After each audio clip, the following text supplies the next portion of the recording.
ये दरखास्त तो बार बार कर रहे हैं और मैं आपको बता रहा हूं 9 जुलाई का भारत बंद पहले से आहूत था, लेकिन उसमें अब एक महत्वपूर्ण मुद्दा ये है बेदखल करने का लोगों को। ये कौन लोग हैं? गरीब, पिछड़े, दलित, मुसलमान। खुद चुनाव आयुक्त ने कहा कि 20% बिहार के लोग बाहर रहते हैं। सबको डाउटफुल बना दिया आपने 25 दिन में। भाई वो गए इसलिए कि बिहार में कुछ है ही नहीं, कोई सरकार ने उनका रोजगार का इंतजाम किया ही नहीं, तो मजबूरी उनकी है, बाहर बैठे हैं। तो ये सब प्रॉब्लम्स हमने ईसीआई के सामने रख के हमने कहा इसका तो आप सोल्यूशन निकालिए। भैया चुनाव आयोग भगवान है, अलाउद्दीन के चिराग हैं क्या? आर पार की लड़ाई होगी और बिहार और बिहारी की अस्मिता के लिए जान भी देना पड़ेगा, गरीबों के अधिकार के लिए तो देंगे। नमस्कार, द ट्रुथ के इस अंक में मैं प्रीति पांडे अपने सभी दर्शकों का बहुत स्वागत करती हूं। दोस्तों, चुनाव बिहार के नजदीक आते जा रहे हैं और उससे पहले चुनाव आयोग का बड़ा फैसला वोटर लिस्ट के पुनरीक्षण का, इसे लेकर के विवाद बढ़ता जा रहा है। जहां विपक्षी पार्टियां चुनाव आयोग को बीजेपी के एजेंडे पर काम करने वाली संस्था के रूप में अब देखने लगी हैं, उसे उसी चश्मे से देख रही हैं। वहीं पूरा का पूरा मामला अब सुप्रीम कोर्ट तक पहुंच चुका है। आज इस मामले को लेकर के सुप्रीम कोर्ट में कई दलीलें दी गई। विपक्षी पार्टियां इस मसले को लेकर सुप्रीम कोर्ट पहुंची हैं और कोर्ट ने अब तक जो दलीलें पेश की गई हैं उसके आधार पर आने वाली 10 जुलाई को मामले की सुनवाई के लिए तारीख तय कर दी है। इस बीच आज असदुद्दीन ओवैसी भी चुनाव आयोग पहुंचे। कई आशंकाएं हैं जिन्हें लेकर वो चुनाव आयोग पहुंचे हैं और चाहते हैं कि चुनाव आयोग इन तमाम सवालों को एड्रेस करे। विपक्ष का सबसे बड़ा सवाल तो यही है कि इतने कम समय में 8 करोड़ की आबादी का जो वोटर लिस्ट है उसका पुनरीक्षण कैसे मुमकिन हो पाएगा।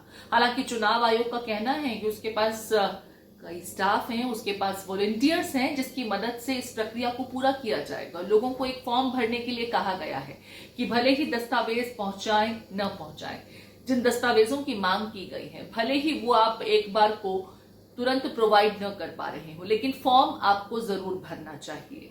बहरहाल असदुद्दीन ओवैसी जब चुनाव आयोग पहुंचे तो उन्होंने क्या कुछ कहा और किन विषयों को लेकर, किन आशंकाओं के साथ में इन्होंने कोर्ट का भी रुख किया है, जरा पहले वो सुन लेते हैं। हमारी पार्टी में भी हम बैठ के बात करेंगे और इस पर क्या फैसला लेंगे, मगर हमारा एक ही है कि आप इतने कम टाइम में एक्सरसाइज कैसे कर पाएंगे? बहुत टाइम कम है।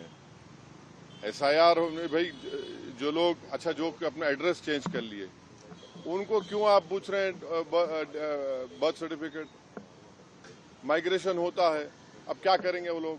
मैं हैदराबाद में बैठा हूँ, तेलंगाना के मुख्तलिफ गाँव से हर मेरे ऑफिस को कभी 10 लोग कभी 20 लोग बिहार के आते हैं कि हम यहाँ पर लेबर हैं, बताओ हम क्या करना चाहिए।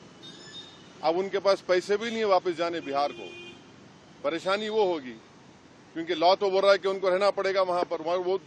वो गए इसलिए कि बिहार में कुछ है ही नहीं, कोई सरकार ने उनका रोजगार का इंतजाम किया ही नहीं, तो मजबूरी उनकी है, बाहर बैठे हैं। तो ये सब प्रॉब्लम्स हमने ईसीआई के सामने रख के हमने कहा इसका तो आप सोल्यूशन निकालिए। जो बातें आपके सामने रखी हैं, जो पॉइंट्स हमने सामने रखी, उनके सामने जाके बोला हमने कि ये प्रैक्टिकल डिफिकल्टीज हैं, कैसा आप एक महीने के अंदर कैसा करेंगे? तो उन्होंने कहा कि नहीं, हम लोग बीएलओस को रखे हैं, वॉलंटियर्स को रखे हैं। तो ये इसका डिफिकल्टी ये है कि जल्दबाजी में अगर 15-20% लोगों के नाम भी मिस हो गए और फिर आप देखिए मिस जब हो जाएंगे तो उसका सिटीजनशिप के मामला हो जाएगा। ये तो आप वही तो आसाम का डिओटर हो जाएगा फिर। तो ये अप्रीहेंशन है, ये जेन्युइन अप्रीहेंशन है। अरे देखिए, फिर 2024 में किसको वोट डालने दिया आपने? 24 में आपने वोट दिया, मैंने वोट डाला बिहार में। हमारा देखिए एक सिनारियो विजुअलाइज करिए आप लोग। अगर कोई लोकसभा के चुनाव में 20,000 वोट से हार गया कोई, और अभी एसआईआर के बाद उसी के पार्लियामेंट सांसद में 20,000 कम हो गए, तो फिर वो क्या करेगा बेचारा? उसको राइट मिलना चाहिए, राइट तो रिकॉल तो हमारे पास नहीं है। बिहार की प्रमुख विपक्षी पार्टी आरजेडी का भी जिक्र करना जरूरी होता है। तेजस्वी यादव उसी तारीख से लगातार इस मुद्दे पर सवाल खड़े कर रहे हैं जब से चुनाव आयोग ने इस पूरे मामले में फरमान जारी किया है कि वोटर लिस्ट का पुनरीक्षण किया जाएगा। वो लगातार कह रहे हैं कि इतने कम समय में ये पूरा होना मुमकिन नहीं है। पिछली बार जब वोटर लिस्ट तैयार की गई थी तो उसे कंपाइल करने में 2 साल का वक्त लगा था। अब ऐसे में जब मॉनसूनी सीजन है और लगभग 71% बिहार का जो दायरा है वो बाढ़ग्रस्त रहता है, तो ऐसे में लोग अपना घर बचाएं या चुनाव की इस प्रक्रिया के लिए अपने वोटर लिस्ट के नाम को इंश्योर करने के लिए तमाम कागज जुटाते फिरे। इसके अलावा भी जिस तरह के कागजों की मांग की जा रही है, ऐसा लगता है कि गरीबों से जो उनका एकमात्र अधिकार था वो भी अब छीनने की कोशिश की जा रही है। आरजेडी के खेमे से इस पूरे मुद्दे को लेकर के जो सवाल खड़े किए जा रहे हैं, आपको वो भी सुनना चाहिए। आप देखिएगा, अगर हम सवाल पूछे तो पहला सवाल, विज्ञापन बनाम आदेश, जो इनका आदेश जो निकलता है वो कुछ और है और विज्ञापन में जो निकलता है वो कुछ और है। हम जानना चाहते हैं कि आयोग की आखिर नीति क्या है।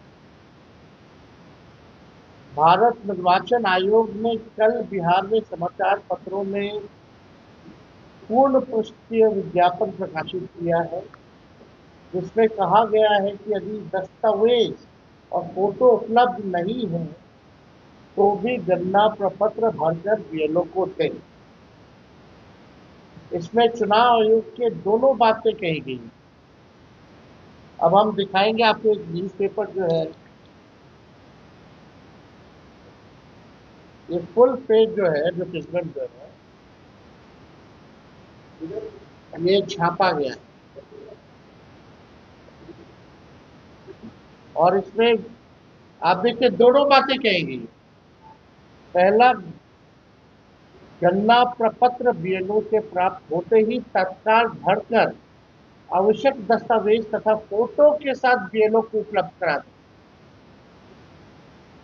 यदि आवश्यक दस्तावेज तथा फोटो उपलब्ध नहीं हो तो सिर्फ गणना प्रपत्र भरकर बीएलओ को उपलब्ध करा दें। यानी इनके खुद के ही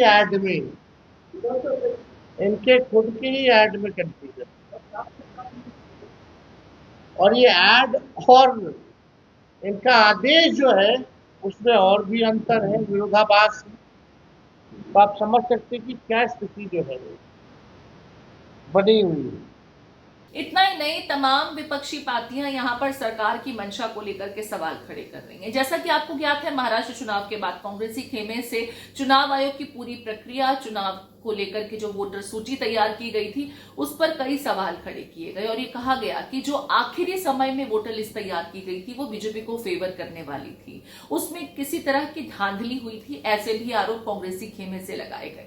एक बार फिर तमाम विपक्षी पार्टियां जो दूसरे राज्यों की भी हैं, चाहे हम पश्चिम बंगाल की ही बात करें, लगातार ये दलीलें देती नजर आ रही हैं, जो उनका कहना है कि चुनाव आयोग इस समय में ये कवायद कर रहा है, चुनाव से ठीक पहले उसकी मंशा और नियत ठीक नहीं लगती।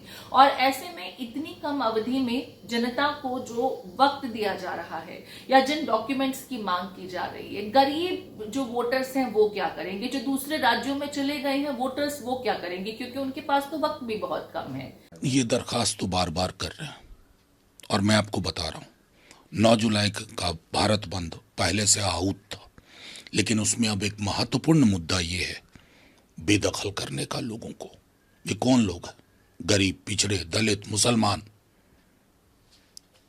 खुद चुनाव आयुक्त ने कहा कि 20% बिहार के लोग बाहर रहते हैं।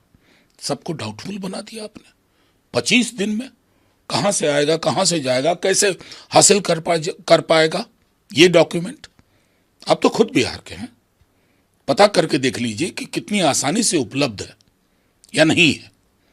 इन हकीकत के मद्देनजर मुझे उम्मीद है कि माननीय सर्वोच्च न्यायालय भी फैसला देगा और माननीय चुनाव आयोग को भी ये सोचना होगा कि आप फ्री एंड फेयर इलेक्शन के कस्टोडियन हैं। कमीशन बिल्कुल आरएसएस का दफ्तर है, उसको रोकना चाहिए। अब जो संवैधानिक दायित्व के लिए खतरा बन जाए उसके लिए जनता तैयार है। और आप इसको समझिए कि आज हम लोग तय करेंगे कांग्रेस प्रभारी जी से भी बातचीत की है। भैया चुनाव आयोग भगवान है, अलाउद्दीन के चिराग हैं क्या? आर पार की लड़ाई होगी और बिहारी की अस्मिता के लिए जान भी देना पड़ेगा, गरीबों के अधिकार के लिए तो देंगे। अब ऐसे में चुनाव आयोग हालांकि अपनी इस प्रक्रिया कराए जाने को लेकर के डटा हुआ है, वहीं विपक्षी खेमा भी लगातार इस पूरे मुद्दे पर लामबंद होता नजर आ रहा है। आने वाली 9 जुलाई को विपक्षी खेमा खास करके आरजेडी और कांग्रेस पार्टी एक रैली भी निकालने जा रहे हैं, एक मोर्चा निकालने जा रहे हैं, जिसमें यही तमाम मुद्दे होंगे, यही तमाम आशंकाएं जनता के बीच रखने की कोशिश की जाएगी। कुल मिलाकर के बिहार में चुनाव से पहले चुनाव आयोग ने जो ऐन वक्त पर चुनावी प्रक्रिया को लेकर के पूरे मामले में पेंच उलझा दिया है। हालांकि कोर्ट आने वाली 10 जुलाई को इस पूरे मसले को लेकर के सुनवाई करने जा रहा है। विपक्षी पार्टियों ने अपनी आशंकाएं, अपनी याचिकाओं के जरिए अदालत के समक्ष रख दी हैं। अब फैसला किसके हक में होगा ये देखना अहम है, लेकिन फिलहाल वोटर लिस्ट के करेक्शन को लेकर के जो कवायद इस समय चल रही है उस पर सियासत पुरजोर हो रही है। इस पूरे विषय को आप किस तरीके से देखते हैं, आपके कमेंट्स का इंतजार रहेगा।